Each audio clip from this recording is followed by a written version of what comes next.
Late nights, I feel my heartbeat racing slow in candlelight. Words unspoken, feelings hidden, shadows dance until the morning light. When you say you need me, I'm holding on tight. All these doubts inside me fading out of sight. In this moment, nothing else feels right. You're probably right, yeah, you're probably right. Oh, yeah. Let's go, y'all. It's MCM, and this is You're Probably Right podcast. Thanks for tuning in again. We are at 281, the episode that's going to make the difference. Well, maybe not. Oh, who knows? Anyhow, thanks for showing up. Thanks for my longtime listeners, my fair weather friends, my first time listeners, my last time listeners. I appreciate all of you. Every number, every year counts. And as I've said many times before, pretend it's just me and you. We're just hanging out. Maybe we're across the table. Maybe we're sitting side by side driving down a long road. Maybe we're standing in a swimming pool. We ain't got nothing else to do but talk.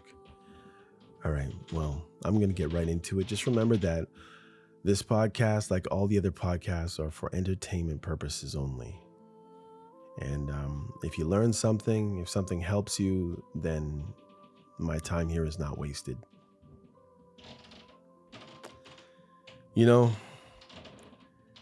there's a kind of quiet that hurts more than an argument.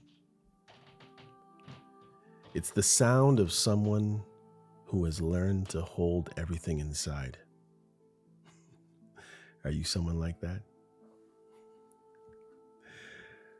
You can feel it when they talk. The pause stretches too long. The laughter doesn't reach their eyes, and every sentence seems built to keep you at arm's length. Sorry for the creaks and the cracks if you hear it in my my microphone. I apologize. You start to realize that it isn't pride keeping them distant. It's protection. They've built safety out of silence because silence has never betrayed them. Words did, promises did, and of course, people did. So this isn't a message meant to change you. It's meant to speak softly enough that the part of you still hiding might come out for a breath.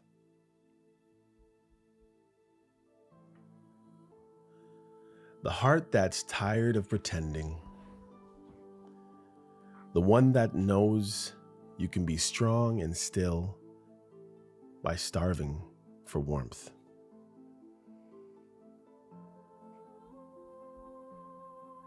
You've been living behind armor so long you forgot that armor gets heavy.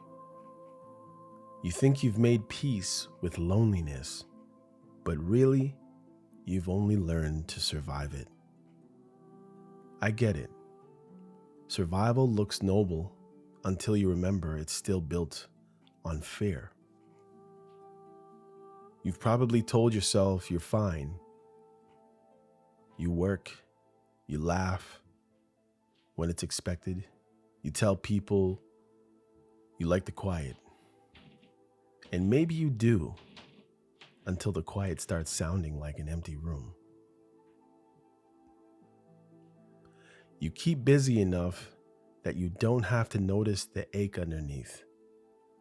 But when everything slows down, when the night falls, when you're all alone, when the day ends, there's nothing left to prove.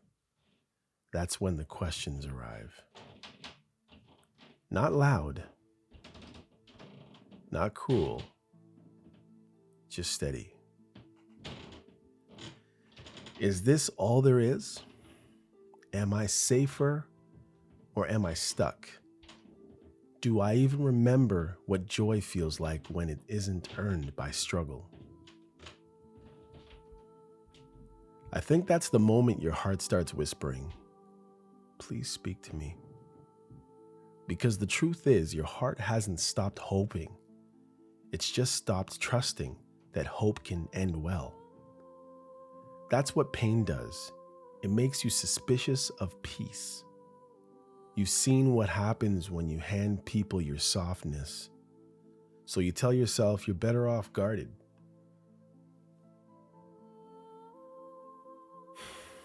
But you can't build a home out of walls, only a prison.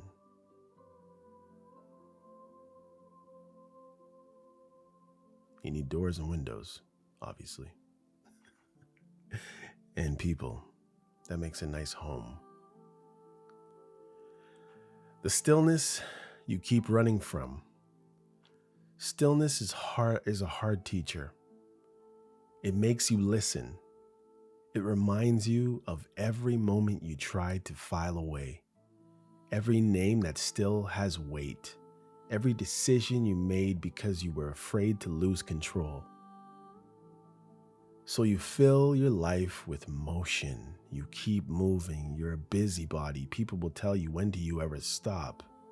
Yeah. You stay moving, stay talking, stay managing. If you can just stay one step ahead of the ache, maybe it can't touch you today. But pain is patient. It waits. It hides in the quiet between plans, in the moment right before sleep. Hi. It waits until you've convinced everyone, including yourself, that you're fine. And then you're not. Then it knocks softly, asking if you're ready yet. There's no shame in running. Running kept you alive when standing still meant getting hurt. So you run. You run. But the body learns habits it no longer needs. It learns habits it no longer needs. You've built reflexes for danger that doesn't exist anymore. That's why peace feels foreign. Someone offers consistency. Someone offers help. Someone offers love. Someone offers contentment. Someone offers you presence. And your system reads it as a threat. You flinch. You change the subject. You build a reason to leave. You might even bounce it off a few friends who you know will tell you, run. It isn't cruelty, it's memory. You think you're protecting yourself from heartbreak, right? You don't want to get hurt, right? But you're really protecting yourself from healing. Healing means revisiting what broke you, and that takes courage. Stillness doesn't ask you to forgive everyone who hurt you. It asks you to stop rehearsing their voices, to stop letting their absence define your worth. It invites you to hear your own pulse again, the one you silenced so long ago, trying to be unbothered. You don't have to earn rest. You don't have to prove resilience every day. You just have to stop confusing people and peace with weakness. We all carry something sticky from before, the glue of the past, the residue of moments that never finished healing. You might think you've moved on, huh? But then a smell, a sound, a tone, a song from years ago catches you off guard, and suddenly you're right back in it. That glue. It's invisible until it pulls. The worst part is, the same glue can hold you upright. The strength you built to survive those memories is the same strength that now keeps you frozen. It holds you together and holds you back at the same time. You've mistaken endurance for peace. You've worn self-control like a medal. But underneath all that composure is exhaustion. You're tired of pretending you're unaffected. You're tired of laughing at things that don't even amuse you. Of saying, it's fine, I'm okay, when it isn't and you're not. Of acting like detachment is maturity. It isn't. It's just clever. It's just a clever disguise for grief. Grief you were never given time to feel. Sometimes the glue is love that that ends without closure. Sometimes it's the voice that taught you attention had to be earned. Sometimes it's the childhood where you learn to be helpful instead of honest. Whatever it is, it lives in your nervous system, whispering that safety means solitude. But safety built on isolation is just fear in prettier clothes. You can't cut glue away. You have to soften it, bit by bit. By forgiving yourself for believing everything was your fault. By allowing small joys without waiting for them to be taken. By letting someone be kind to you without immediately searching for their motives. That's how hearts relearn freedom, one safe moment at a time. Maybe right now you don't believe you're ready for that. That's okay. Readiness isn't a feeling.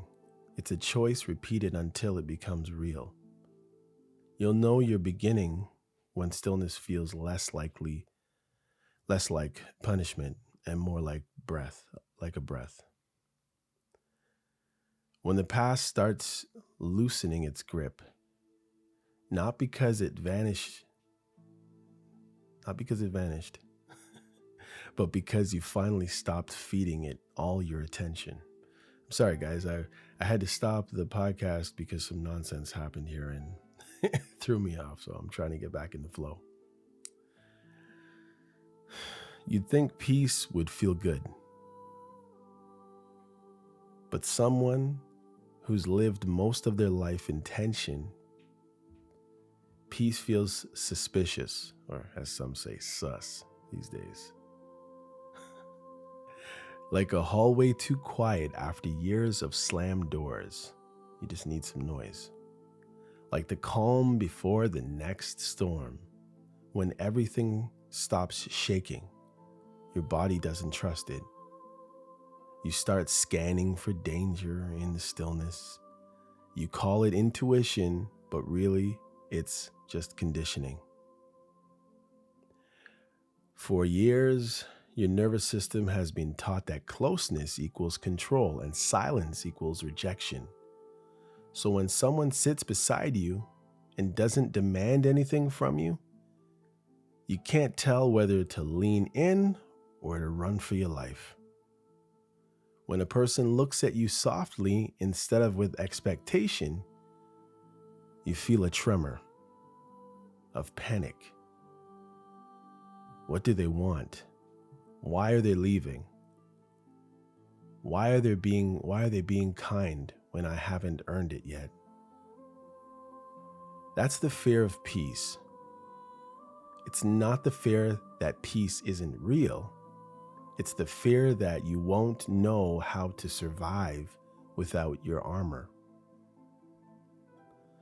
You've learned to build your self-worth out of problems to solve. You know how to be useful. You know how to be needed. You don't know how to be simply just loved. When someone offers you gentleness, your mind searches for a catch. When they text you, you take hours to reply because too much presence feels like pressure. You want them near, but not too near. You want to care, but not get caught. And you hate that about yourself. even as you repeat it. Peace is threatening because it reveals what chaos helped you hide. Loneliness, self-doubt, and the fear that maybe deep down you don't know how to connect without performing. That's why you sometimes push away people who love you right. You don't hate them. You hate what they awaken in you, the tenderness you've buried, the part that still longs to be seen without having to prove your worth. But here's the truth. Peace won't punish you. It's not going to disappear because you finally relax. It doesn't keep score. Peace is patient. It waits at the door until you're done defending yourself. And when you're ready to open up again, even just a crack, it rushes in like air into a suffocating room. The moment you stop trying to earn it, you'll realize it was never conditional in the first place.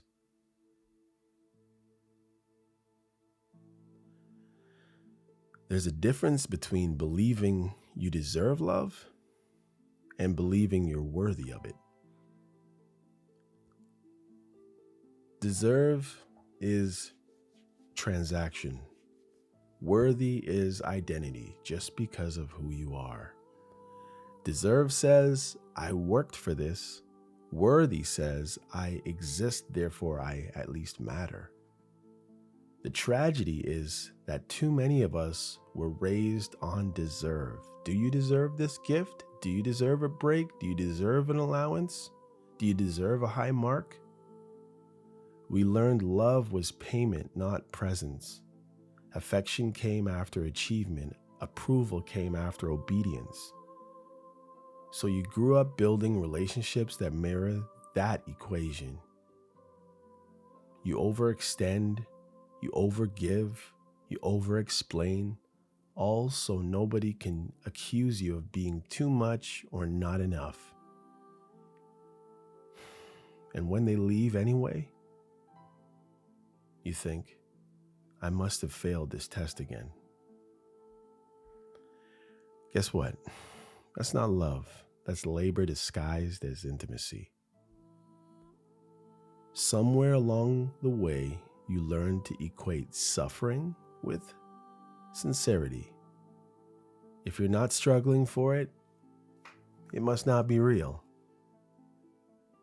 That's why people feel foreign and love that doesn't hurt you feels fake.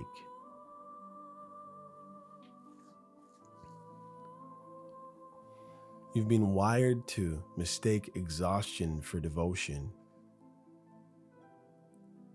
You apologize for existing too loudly. You pull back your light to make room for people who never earned your dimming. You've carried the weight of proving your worth so long that the rest feels like guilt. But what if you were never meant to earn it? What if your only job was to receive? Not blindly, not carelessly, but freely, because you're not an audition, you're a home. The people who can't see that will treat you like a temporary stage.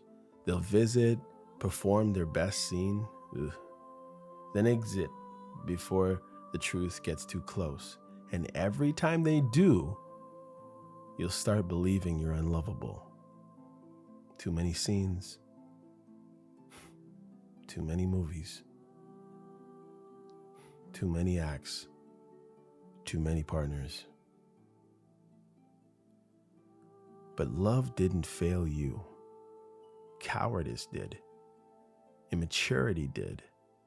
Fear did. There's a lightness that comes when you stop negotiating your own value. When you stop trying to explain why you're worthy of someone just staying and why you're worthy of staying. When you stop bending into shapes that don't even fit the room you're standing in. It's not ignorance, it's acceptance. The kind that doesn't need applause to stand upright. And I know maybe someone once made you feel like being loved was a privilege they bestowed upon you, but that's not the truth. The truth is, the real ones never made you compete for peace or things.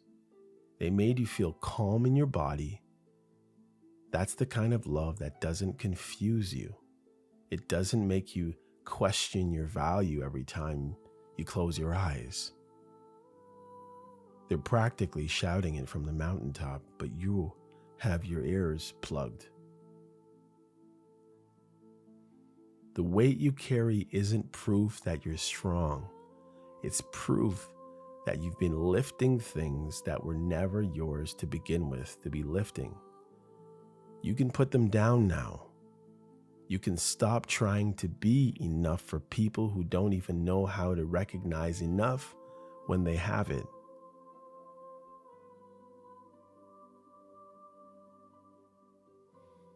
When distance becomes defense.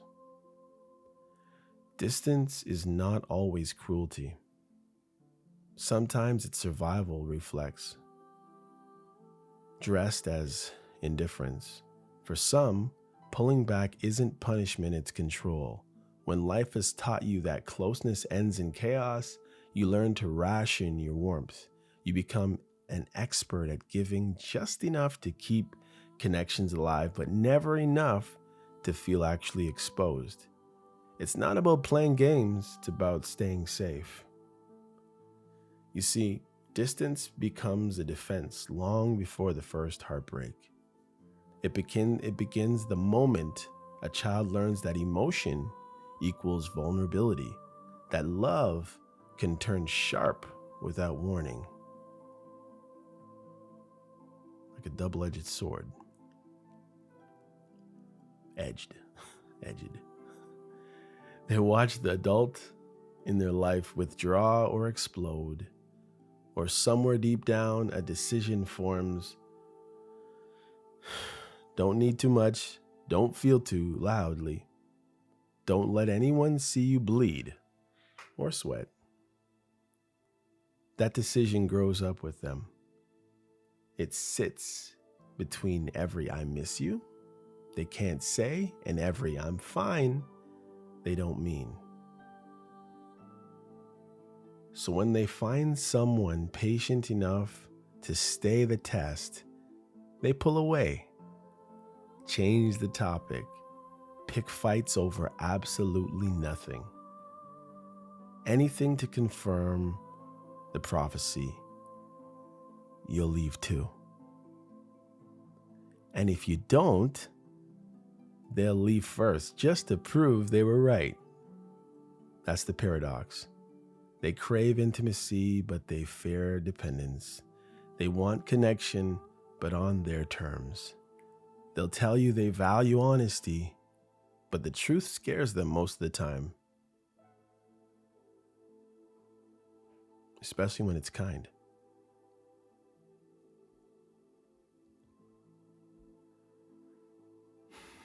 Their distance isn't always meant to hurt you. It's the only language they trust. They believe that if they control the space, they control the pain. What they don't realize is that distance doesn't prevent heartbreak, it just delays it. And the longer they stay detached, the quieter their heart becomes until even joy starts sounding suspicious. But every defense has an origin story, and behind this one is grief. The grief of being unseen, the grief of never feeling safe enough to rest in someone's presence, to heal that they don't need punishment or pursuit.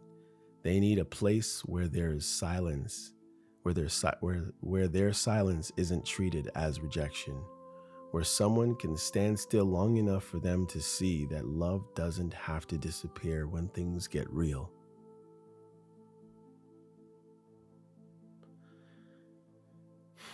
Softness is the hardest language to relearn. When you've lived most of your life guarded, gentleness feels foreign. like trying to write with your non-dominant hand. You can mimic it, but it doesn't feel natural, and yet softness is where all healing begins, right? Every cut is soft first. Eventually it gets hard. Softness says, I can care for you without fixing you. Softness says, I can listen without preparing my defense. Softness says, I can stay even when you're quiet. It's not loud. It doesn't chase validation. It just waits, steady, calm, patient. The people who speak this language aren't perfect. They've just learned that being tender doesn't mean being weak. It means being brave enough to keep your heart open in a world that rewards hardness. You can learn that language too. It starts with small moments when you're tempted to pull back, pause instead. When you feel like changing the topic, try staying with it for 30 seconds longer. When you want to disappear because someone's looking at you too kindly, breathe. Let them look. Let yourself be seen. The world won't collapse. You might even find that the sky looks a little wider. Softness doesn't erase boundaries, it redefines them and refines them. It lets you choose when to open up and when to rest without shame. It gives you the courage to say, I need space, without weaponizing it, and to say, I miss you, without losing yourself. Because when softness and strength finally meet, that's not weakness, that's wisdom. You deserve to feel safe in your own tenderness. You deserve to speak in your natural tone without worrying whether someone will stay. Love doesn't require you to perform calmness or perfection. It just asks you to show up as a person still willing to try.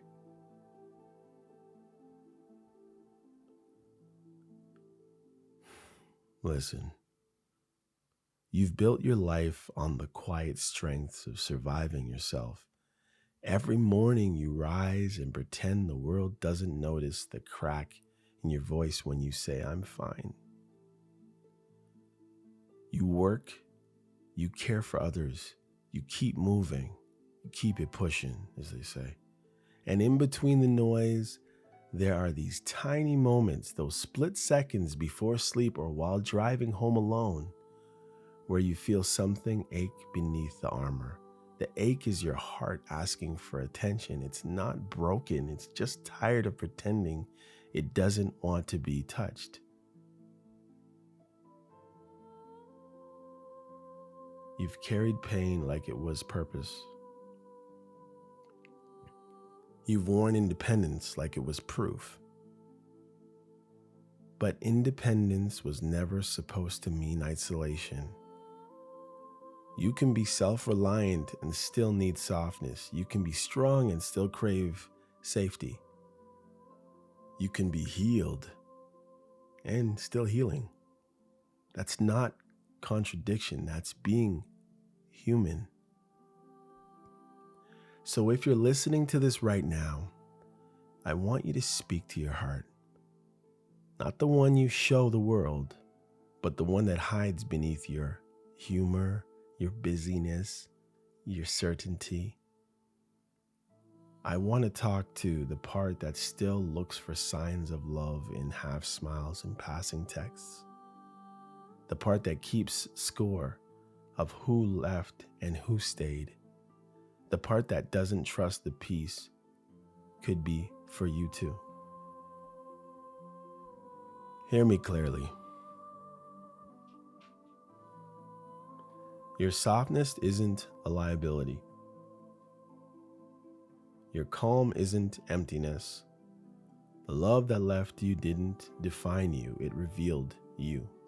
It showed you how deeply you could feel, how long you could wait, how fiercely you could hope, even when you pretended not to. You're not too much for the right person. You were too real for the wrong one. The healing starts when you stop apologizing for your depth, when you stop shrinking around people who are allergic to honesty, when you stop needing permission to rest in your own kindness. You don't need to be chased to be chosen. You don't need to disappear to be desired. The heart you've been protecting is not a problem. It's the proof that you still believe in connection. Maybe you've spent so long saving everyone else that you forgot your own rescue mission. This is it right here. This is you remembering that peace was never the enemy, that you deserve to be understood without having to translate yourself, that love isn't supposed to feel like walking on glass. So breathe. Let the noise fade for a second.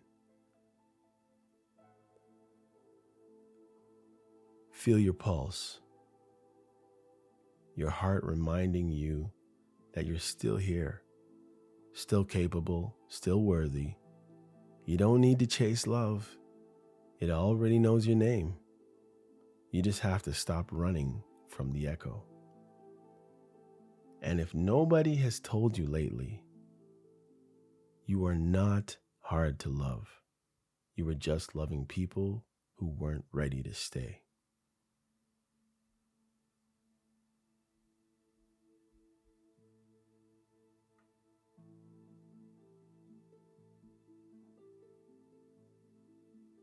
I'll see you next time, guys. This is MCM signing off, and this is You're Probably Right. Take care. Hey, come check out You're Probably Right podcast. Society is getting more unpredictable every day, but at the same time, predictable in its unpredictability. Say that 4 times real fast. Come with me as I attempt to find clarity in all the fog while staying way outside the box and kicking the box way down the road with my size 12 dogs. I use the Bible, experience, education, fortune, misfortune, life's lessons, life's mistakes to sort through all the mess. I talk about news, God, God, self-help, sports, sickness, health, music, parenting, love, humbleness, hurt, pain, joy, and all the things that might make you say, I never thought of it that way. Hopefully, anyway. Also, I take a stab at answering tough and not so tough questions, and all the while, understand that, listen, sometimes you end up in the hot seat and there's no thermostat. Well, that's how it is here. And because there's no topic, very few topics off the table, Torontonians will understand that Doug Ford reference there. Hopefully the podcast will be helpful and uplifting. And hey, maybe you'll find your own private Idaho here somewhere. Hope to see you soon.